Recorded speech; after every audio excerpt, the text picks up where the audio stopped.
te contar, os olhos já não podem ver coisas que só o coração pode entender. Fundamental é mesmo o amor, é impossível ser feliz sozinho. Olá, boa noite. Estamos começando mais um programa essencial, junto com você que pode participar conosco do programa pelo WhatsApp 988661773. Está aí aparecendo no vídeo, anota, bota aí para você participar junto conosco, tirando a sua dúvida, fazendo o seu comentário ou deixando o seu recado aqui para o programa Essencial. E lembrem-se que além do programa Essencial ao vivo, vocês também podem visitar a nossa página no YouTube e Programa Essencial RN, Programa Essencial com RN, com Raios Novos. Programa Essencial com Raios Novos. E você vai ver lá todos os vídeos que nós passamos aqui no programa. Vai na playlist, você encontra esses vídeos classificados, entrevistas, quadros. E aí você deixa lá sua inscrição, porque a cada vídeo novo, que tem toda semana, você é notificado e vai poder acompanhar todos os quadros e todos os vídeos e entrevistas do nosso programa Essencial, ok? Ok, estamos de volta com a nossa convidada. Agora sim, vamos iniciar a nossa entrevista de hoje e nós estamos aqui com a doutora com formação em medicina pela UFAM, título de especialista pela Associação Brasileira de Psiquiatria, especialista em terapia cognitivo-comportamental pela UFRN e mestre em educação, trabalho e inovação em medicina pela UFRN e ainda encontra tempo de ser professora agora efetiva de psiquiatria da Escola Multicamp de Ciências Médicas. E ainda atende na CEMED, gente. E ainda atende na CEMED aqui em Currais Novos, ok? Olha, muito obrigada, Janicea, por ter aceito o convite. Eu fiquei muito feliz, né, de você ter vindo. Você tinha me dito que quando concluísse a pesquisa viria ao programa para nos falar a respeito. E você já disse em que contexto você realizou a pesquisa, né? Surgiu a ideia de fazer essa pesquisa. Agora explica direitinho para a gente como é que foi esse estudo, essa investigação. Certo. Então, assim, nós fizemos, né, um trabalho, né, de pesquisa. Então, nós coletamos os dados no banco de dados do ITEP. Né? Eu contei com a ajuda de um grupo de alunos, né, que me ajudou na coleta de dados. Então, a gente coletou todos os dados de óbitos que ocorreram por suicídio aqui na região do Seridó. Então, a gente escolheu o ITEP de Caicó, né, que é onde esses casos são atendidos. E a gente fez um estudo de 2000 a 2015, né, um estudo longo, né, de uma série temporal de 16 anos. E nós vimos, né, que a estatística realmente é muito alta. Na mesma época que eu estava fazendo meu mestrado, uma outra colega fez um mestrado, uma enfermeira, Emelina, ela fez o mestrado dela na Facisa, em Santa Cruz, só que ela fez o mesmo tipo de estudo, só que em todo o Rio Grande do Norte.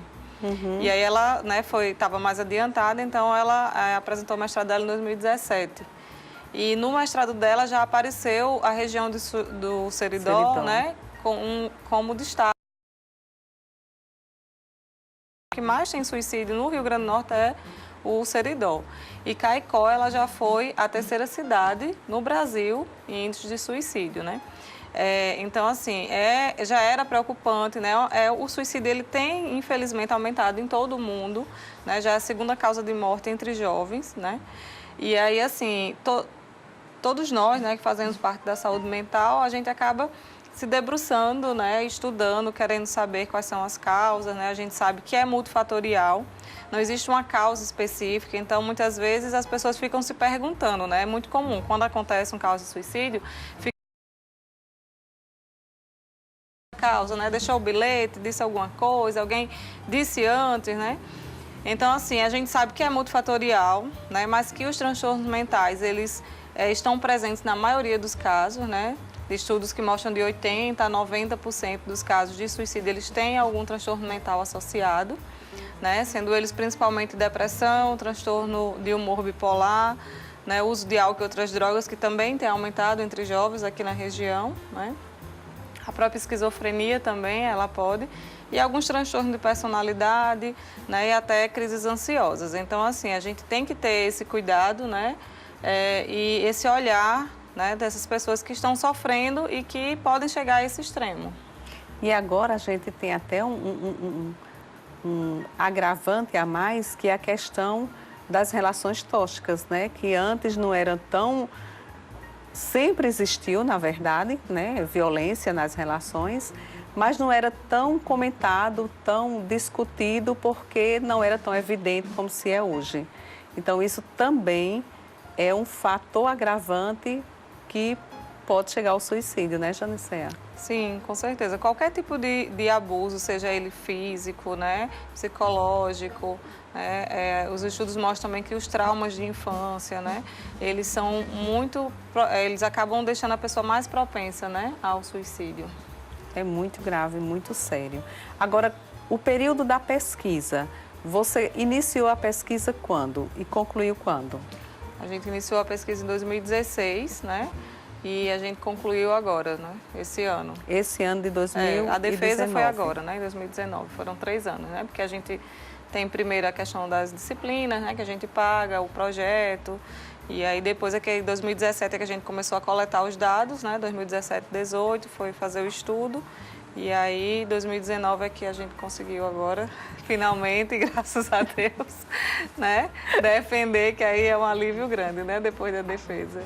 Agora, por que foi escolhido essa região do Seridó? Por aquilo que a gente já falou até então, a questão do índice alto de suicídio, sim. Esse foi o motivo principal. Sim. E aí, como eu falei, a gente não fez só a pesquisa epidemiológica, né? A gente fez a pesquisa epidemiológica e uma pesquisa também sobre a rede de atenção aqui, né? Quais os dispositivos de saúde que nós temos para atender essa população, né? Que foi outro dado também alarmante, né? Porque nós temos uma região que é a região que mais tem casos de suicídio no nosso estado, do Rio Grande do Norte, e é uma região que tem ainda uma rede muito frágil, né? A rede de atenção psicossocial. Para as pessoas entenderem um pouco, né? Antigamente o Brasil e o mundo inteiro, né? Existia a política manicomial, né? Assim, os doentes mentais, né? Eram tratados de uma forma excludente, né? Eles eram colocados em manicômios, que eram hospitais, né? Que as pessoas ficavam anos e anos, geralmente as famílias abandonavam. Existia muitos maus tratos, né? Um tratamento realmente desumano. Aqui no Brasil tem um exemplo clássico, né? Que foi o Hospital de Barbacena, né? Que morreram várias pessoas lá nesse manicômio. E no final da década de 70 para o início de 80, houve a reforma psiquiátrica, né? O modelo aqui no Brasil ele foi baseado no modelo italiano. Então, acabou-se com os manicômios, hospitais psiquiátricos, e passou-se a ter os modelos substitutivos, né? Em que, dentre eles, o principal é o CAPS.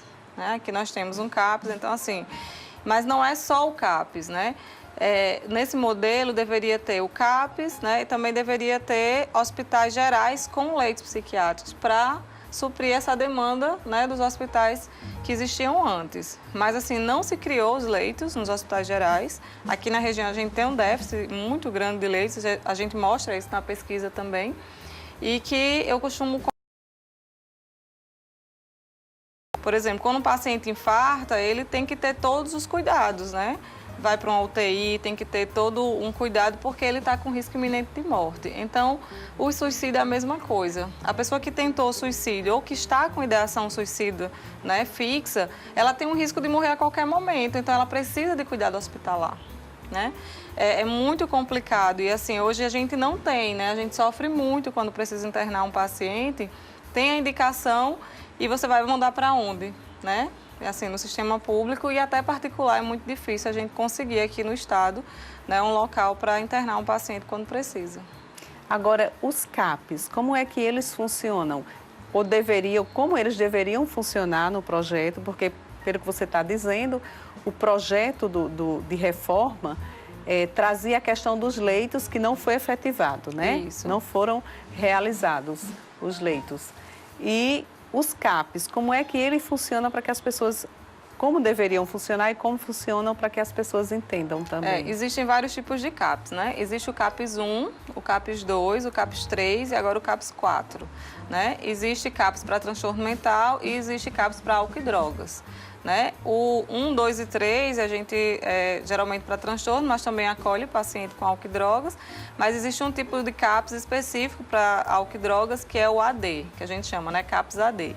Esse tem na nossa região do Seridó? Tem um em Caicó. Tem um em Caicó. Isso.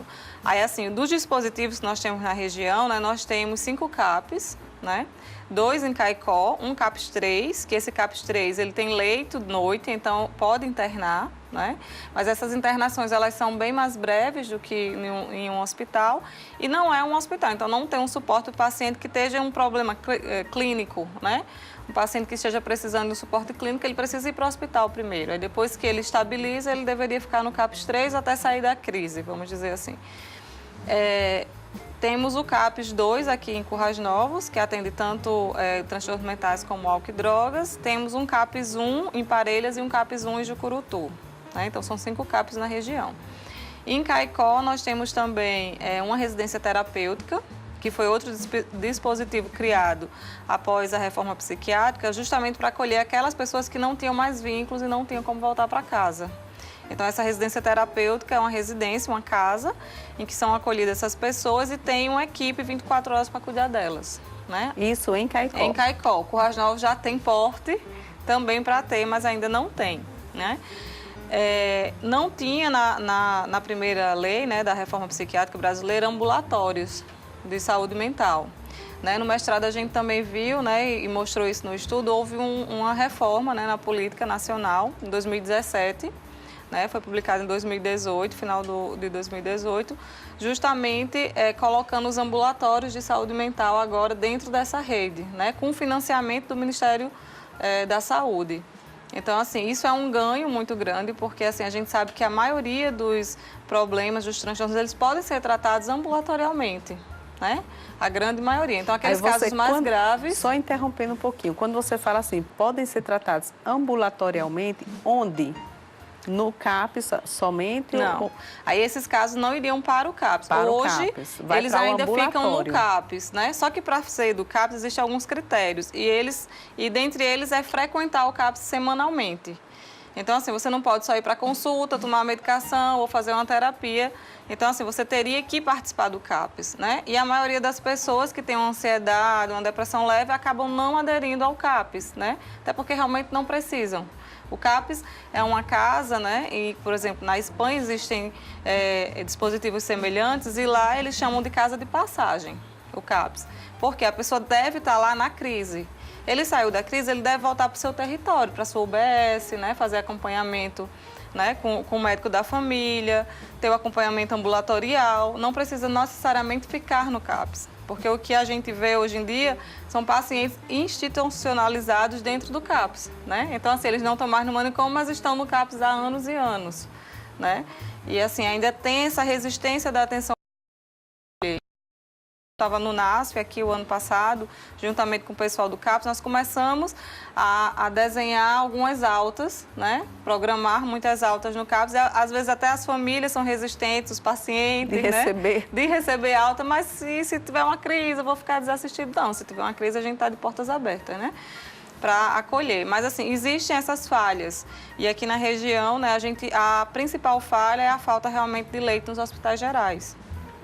Caicó, ele tem alguns leitos, né, que foram destinados para ser leitos psiquiátricos na clínica médica de lá, do Hospital Regional, só que os leitos nunca foram habilitados, né, que foi outra coisa que a gente descobriu no mestrado, né, uma coisa bem grave, inclusive que veio o recurso para habilitar esses leitos. Esses recursos ficaram 9 anos parados na CESAP, na Secretaria de Estado, né, e não foram repassados para Caicó e a gente até, né, questionou isso com a coordenação na época e falaram que eram questões burocráticas, questões políticas, enfim, é uma coisa muito grave, né? Então esses leitos nunca foram realmente habilitados E a gente entrou no CNES, né, e no Cadastro Nacional de Estabelecimentos de Saúde, e lá, cadastrados aqui, tem um leito em Lagoa Nova e um leito em Parelhas. Minha nossa. Né? Então, assim, para o Ministério da Saúde existem 2 leitos para uma região de 310 mil habitantes. E o que se preconiza é que a cada 100 mil habitantes tenha 71 leitos. Então, você imagina o déficit. A gente hoje tem 8, né? Tem 8 lá em Caicó, que realmente, assim, esse ano, com a nova gestão, elas estão tentando, né, habilitar, selecionar uma equipe capacitada para acolher essas pessoas. E aqui eu também estou na direção do hospital regional, né? E também estamos nessa batalha para tentar abrir esses leitos aqui, porque assim é inadmissível 2 hospitais regionais, né, que é Caicó e Currais Novos, não ter esses leitos, né? E Lagoa Nova e Parelhas, que são cidades bem menores, terem conseguido cadastrar os leitos, mas que também é insuficiente e não são utilizados, porque ou são pouco utilizados, que eu já trabalhei nas 2 cidades, né? Então, assim, um dos fatos também, né, que chamou muita atenção na nossa pesquisa, além dos dados, foi essa falta de dispositivos adequados para atender pessoas em crise. Agora a gente já falou, tem uns gráficos, né, Janicea? Esse gráfico aí quase não dá para ler. Fala para a gente sobre ele. Esse gráfico aí, né, ele mostra justamente as cidades, né, que tiveram casos de suicídio. Então, nesses 16 anos, praticamente todas as cidades tiveram casos de suicídio. A principal foi Caicó, com 117 que essa que tá casos. Bem grandão, vocês podem né? ver esse quadro, esse gráfico aí Esse maior. prédio azul. Isso. Bem grandão. É Caicó, né, seguido por Currais Novos. Que é o segundo maior. Segundo maior, e Jucurutu. Que é o terceiro maior, aquele ali Isso. que está mais para a direita, né? Exato. Tá, gente? Pronto, esse anterior são os dados do ITEP que eu falei, né? Isso, é o número absoluto, né? Dos 397 casos, 117 foram em Caicó, né? 38 em Currais Novos e 29 em Jucurutu. Nesse período de 2000 a 2015. a 2015. O próximo, Ranieri? Esse aí já está né, melhor. já mostra os anos de ocorrência, né? Você vê que não teve uma regularidade na distribuição por ano, né? Nós tivemos alguns picos, né? Em 2003, 2005... um gráfico bem irregular, mas que teve esses anos de incidência. Agora, esses anos de pique, de incidência, Janicel, vocês perceberam algo em comum a esses anos? Não, a gente até estudou a questão da seca, né? E a gente não encontrou uma correlação direta. Alguns anos foram anos de chuva, né? Anos de inverno, como a gente chama aqui, e tiveram muitos suicídios, né? E a gente teve anos com uma seca também que não teve tanto suicídio. Então, assim, não houve essa correlação direta, né? Mas nas discussões a gente questionou realmente, né, o impacto da seca, né? Principalmente no quadro seguinte, no gráfico seguinte, né? Mostra por causa aí, do próximo gráfico. O próximo gráfico, eu fiquei assim, alarmada com esse número de agricultores. Gente, 30,27% de agricultores foram os casos de suicídio. Eu fiquei impressionada. Daí você falar da seca. Isso, né? Quando a gente viu, na verdade, já era um dos objetivos, né? Questionar essa questão da seca.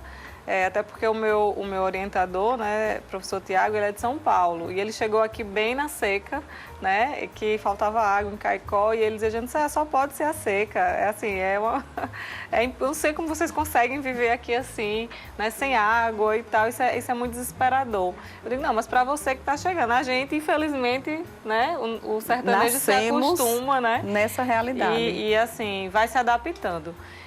Mas aí, quando a gente começou a coletar os dados, era assim, nítido, até quando a gente ia fazendo as tabelas mesmo, né? A quantidade de agricultores que apareciam no estudo. E quando a gente jogou para o gráfico, realmente, a gente viu, né, que 30,27% dos casos foram de agricultores, seguidos de aposentados, né? E a maioria são homens, né? 83% dos casos de suicídio aqui na região foram de homens, né? E 17% de mulheres. Quer dizer, 83% de homens que cometeram suicídio e 17% apenas de mulheres. Minha nossa!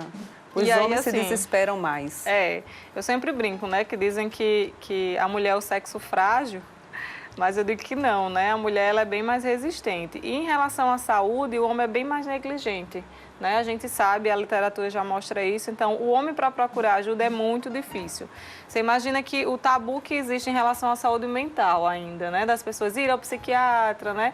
Dizer que tem depressão, até parabenizar, né, Ângela, por ter feito esse depoimento, né? Que realmente, assim, isso ajuda muito, porque as pessoas começam a entender que não são só elas, né? Isso. E as pessoas têm que entender que isso é uma doença, como qualquer outra, né? E que você precisa de ajuda, procurar, né, um especialista. Então, assim, na discussão a gente questiona muito isso, né? O homem já é difícil procurar ajuda. Você imagina um agricultor aqui do sertão, né, que tem todo um preconceito, às vezes até desinformação ou falta do acesso, já que a gente viu que são poucos os dispositivos, né? Então, assim, eu já atendi vários no meu consultório, né, e às vezes na atenção pública também, que a gente realmente vê, né, essa questão do desespero mesmo do agricultor, né? Um pai de família, né, que está sem emprego, né, com a seca. A gente teve aí, né, uma seca que castigou aqui a região durante muitos anos. E, assim, isso, né, você não conseguir ser o provedor, né, da sua casa, né, ver, às vezes, os seus animais morrendo. Então, todo esse contexto, né, pode levar, né, ao suicídio. Assim, a gente não diz isso, afirma que foi só isso. Mas, assim, a gente precisa, na verdade, aprofundar os estudos, né, para entender melhor essa questão de por que tantos agricultores cometeram suicídio aqui na nossa região. Agora, a faixa etária desses suicídios? É adultos jovens, né? A faixa etária principal foi de 20 a 39 anos. Mesmo agricultores? Sim, mesmo entre agricultores. E alguns aposentados também, que foi também o que acabou sendo geral, né? Mas entre agricultores, né, aposentados. Os idosos, eles têm uma particularidade, né, em relação ao suicídio. É muito comum, né, mais do que a gente imagina também, porque o idoso vai ficando mais dependente, ele acaba também tendo esse pensamento recorrente de morte, né? Ele se acha um peso para a família, acha que estão dando muito trabalho, e aí é comum acontecer suicídio entre idosos. Então a gente tem que ficar também alerta, principalmente após a descoberta de alguma doença grave, né? Câncer, por exemplo, né? Que é comum na faixa etária. Na nossa região também é altíssima, Isso. super alarmante também. Né? Então, assim, a gente tem que ter esse cuidado, e também com o alcoolismo, né, que também é muito frequente aqui, né, inclusive entre idosos também. Essa pesquisadora que fez o mestrado dela sobre o suicídio no estado, ela está no doutorado, e ela me ligou recentemente quando viu minha pesquisa, porque o doutorado dela vai ser sobre suicídio entre agricultores em Caicó. Né? Então, assim, a gente está meio que se complementando as pesquisas. E enquanto professora, né, a gente vai fazer, né, juntamente com ela, um projeto de extensão com os nossos alunos, né, que é uma parte do projeto dela, justamente para coletar dados nos sindicatos de trabalhadores rurais. Gente, que interessante. Olha, tem algumas perguntas assim. Boa noite, não quero me identificar, sofro com depressão e por várias vezes já senti vontade de morrer. Essa vontade é bem frequente, não sou acompanhada por nenhum profissional e quero saber se com tratamento é possível que esse sentimento acabe. Sim, né? E hoje nós temos medicações muito boas, né? Medicações que têm uma resposta rápida, né? Então, assim, hoje é possível sim se tratar, né? Ficar bem, tirar esses pensamentos de suicídio, porque, assim, existe uma ambiguidade muito grande, né? na ideação suicida. A maioria das pessoas, elas relatam que não querem morrer, elas querem acabar com a dor, né? A dor da depressão, que a gente chama dor da alma. E que muitas vezes não consegue, né, ver uma solução e acha que acabando com a própria vida vai acabar com a dor. Só que a gente sabe que o suicídio é uma tragédia, né? E que ele afeta várias pessoas. Então, existem já estatísticas de 6 a 10 pessoas diretamente afetadas, às vezes até 20 pessoas, dependendo também do grau de conhecimento, né, que essa pessoa tenha.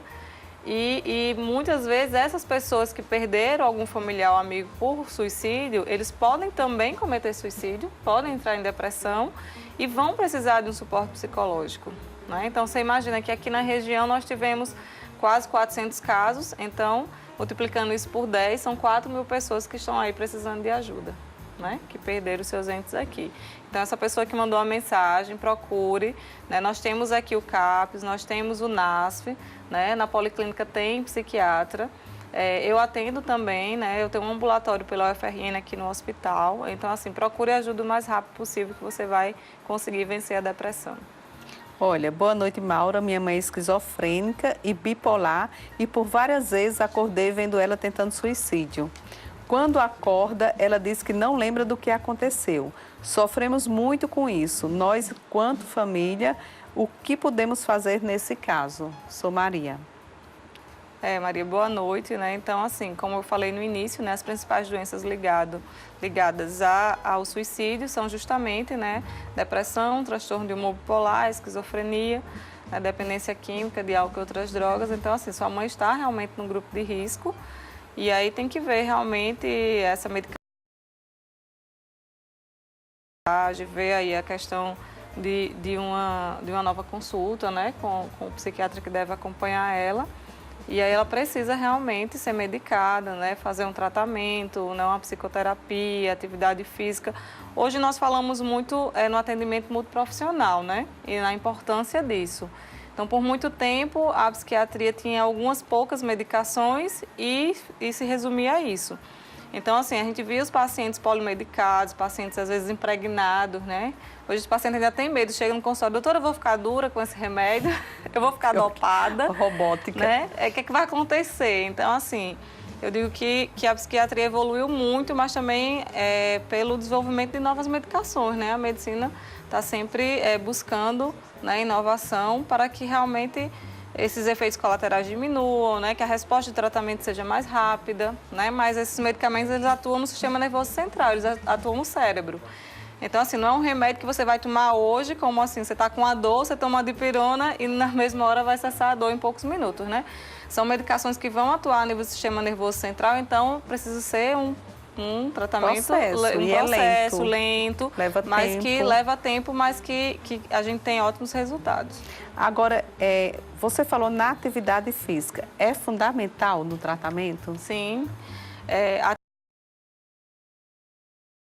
atividade física, né, no cérebro em relação aos transtornos mentais, ansiedade, depressão, né, transtornos de humor. Então, assim, todos os meus pacientes eu indico, né, atividade física e, assim, não é só pela questão da saúde física, né, mas também da saúde mental, realmente já é comprovado.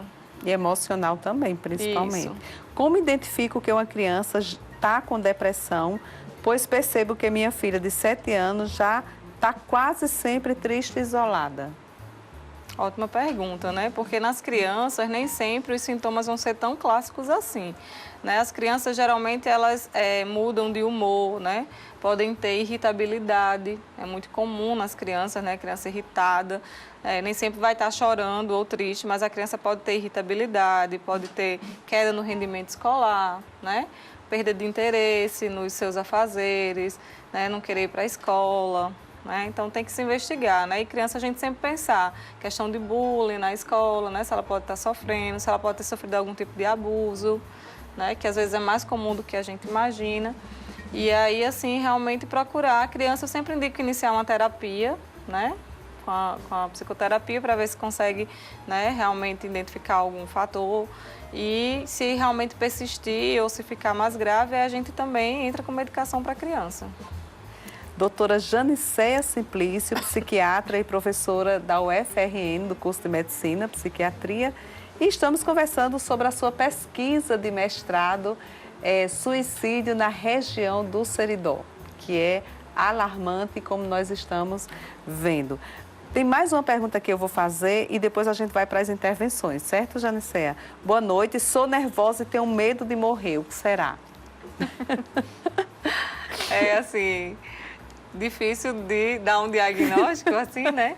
Mas, assim, a maioria das pessoas, né, que são nervosas, né, geralmente são ansiosas, né, é um sinônimo. E, assim, o medo de morrer, ele faz parte da ansiedade. Eu sempre digo aos pacientes, o ansioso, ele tem 2 medos, de morrer e de enlouquecer, né, de perder o controle. Então, assim, provavelmente pode ser espectro aí ansioso, que aí você tem que procurar, né, um tratamento para descobrir. Nesse caso da ansiedade, é um tratamento psiquiátrico? Pode começar com Depende psicológico? do grau, né? Se for um grau leve a moderado, pode ser com a terapia. E aí, se não tiver resultado, a gente pode iniciar a medicação. Quando é um grau mais grave, né? Um grau mais avançado de ansiedade, aí a gente já recomenda iniciar a medicação junto com a psicoterapia. Agora, fala pra gente sobre, nessa pesquisa, como é que ficou, como é que vocês viram essa questão das intervenções? Como é visto isso? Nós fizemos algumas propostas de intervenções, né? Inclusive nós colocamos algumas em práticas durante esse período. O ano passado, no Setembro Amarelo, eu me reuni com os estudantes de medicina que estavam aqui em Currais Novos, né? No período de vivência integrado na comunidade, que é um período de 1 mês que eles ficam aqui, né? Nos dispositivos de saúde. E com os residentes da atenção básica, né, os multiprofissionais, que também nós recebemos aqui pela UFRN, e o pessoal do CAPES e do NASF. Então, quando fomos, né, pensar nas estratégias do Setembro Amarelo, colocamos, né, já esses dispositivos que vimos as fragilidades, como o Hospital Regional, né, como um dos principais objetivos do processo, né, do Setembro Amarelo ano passado. Então, eu juntamente com os alunos, né, nós fizemos um fluxograma de atendimento para as pessoas que tentam suicídio. Né? Esse fluxograma foi mostrado a todos os plantonistas o ano passado, então esse fluxograma ele está, né, lá no consultório médico do Hospital Regional daqui e em Caicó, para que os médicos saibam manejar o paciente que tenta suicídio. Né? Esse paciente ele não deve ser liberado para casa, né? Por mais que a tentativa tenha sido, né, com um método não letal, né? Mas assim, a pessoa teve a intenção de morrer. Então, assim, independente do que ela usou, ela deve ficar em observação hospitalar, né? No mínimo 24 horas na observação e, se for preciso, ela deveria, né, ficar internada. Então, mesmo não tendo os leitos de psiquiatria, mas como é urgência médica, a pessoa pode ser internada na clínica médica, né? Muitas vezes a gente esbarra na questão de não ter vaga, né? A clínica médica geralmente está lotada, mas eu já internei várias pessoas aqui, né? Inclusive no mês de setembro, ano passado, tiveram 3 casos de suicídio grave e eu internei na clínica médica e acompanhei os pacientes lá e os 3 estão ótimos hoje. E assim, outra intervenção que nós fizemos foi realmente as palestras, né? Os ciclos de psicoeducação. A gente já fazia isso nas escolas, né? E a gente pretende fazer uma agenda anual, não só no Setembro Amarelo, né, para que sempre esse tema seja discutido nas escolas. E, além disso, nós ampliamos o ano passado também, né, existiu também essas palestras em grupos religiosos, né, que são grupos muito potentes também, que as pessoas muitas vezes procuram, né. A gente fez essa palestra para o ACC, né, para a Aliança com Cristo, de Casais com Cristo aqui, e também no Ceará, né, no Centro Espírita, aqui de Currais Novos. Então, assim, foram palestras também que as pessoas participaram bastante, muitas pessoas, né, dizendo que tinham depressão. Além disso, nós pensamos em criar, né, os ambulatórios de transtorno mental, né, relacionado à depressão, transtorno de humor bipolar. Esse ano, né, quando eu assumi a direção do hospital, eu abri esse ambulatório. Então, antes a gente só tinha pela UFRN um ambulatório de psiquiatria em Caicó e hoje nós já temos em Currais Novos, já foi um ganho também. Hoje mesmo eu atendi um paciente que tentou suicídio semana passada e já foi direcionado para o ambulatório, né, e a gente vai ficar acompanhando. E muitos casos até que chegam na urgência e acabam sendo encaminhados agora para o ambulatório do hospital. Ok. Agora, para você que realizou essa pesquisa e está tão recente, o que é que você diria agora no final da conversa? A gente precisa terminar, senão passaria a noite inteira. Mas o que você diria de recomendações ou deixaria de mensagem para quem está nos assistindo com relação a essa questão do suicídio? O que é que se pode fazer, nós, os telespectadores, nós podemos fazer com relação a essa situação de suicídio, ou de prevenção, enfim? Hoje a gente sempre na medicina, né, em qualquer especialidade, a gente tenta trabalhar a prevenção, né? Quando você trabalha a prevenção e promoção de saúde, você consegue evitar, né, os agravos e também consegue diagnosticar e tratar mais rápido, né? Então, assim, para quem está em casa, né, que tem um parente seu ou você mesmo tem notado uma mudança de humor, né, um rebaixamento, a pessoa que está triste, está sem ânimo, né, começa a deixar de fazer as coisas que gostava, começa a ter alguma alteração de sono, ou dormir demais ou não dormir, isso é um sinal de alerta, né, perda de peso ou ganho de peso, né, porque muitas vezes a gente acha que aquela imagem do depressivo, a pessoa triste, né, cansada, dormindo muito, né, sem se alimentar, perdendo peso, e às vezes não, a pessoa pode estar deprimida e pode estar engordando porque está descontando na comida, né, a pessoa pode estar dormindo demais ou pode estar sem dormir, então assim, e principalmente se vem a ideia de suicídio, né, que pode começar apenas com um pensamento, né, achar que a vida não vale mais a pena, e isso vai evoluindo, né, para a ideação, para o planejamento, né, que são os graus que a gente vai vendo. E assim, se a pessoa já tem um plano e ela fala, né, sobre isso, então essa pessoa precisa urgentemente ser encaminhada realmente para um serviço de saúde. Se não tiver o psiquiatra, mas leve para o médico do postinho, né, converse com a enfermeira, vá ao hospital. Então assim, mas não fique com essa pessoa em casa porque ela corre um risco de morte.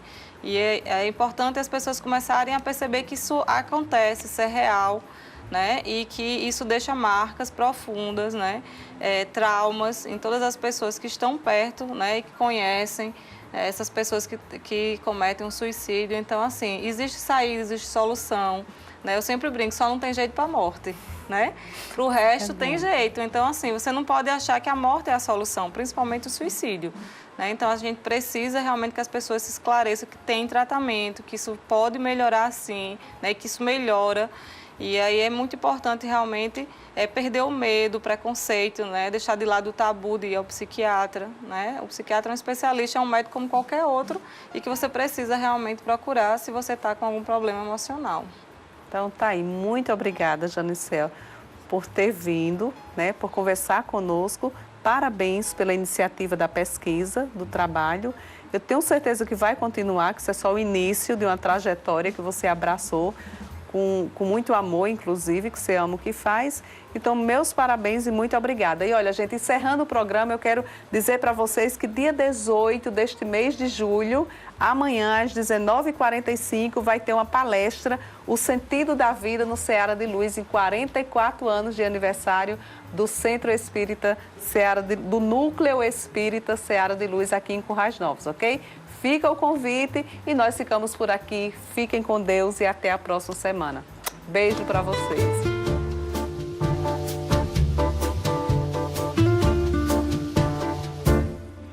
Vou te contar, os olhos já não podem ver coisas que só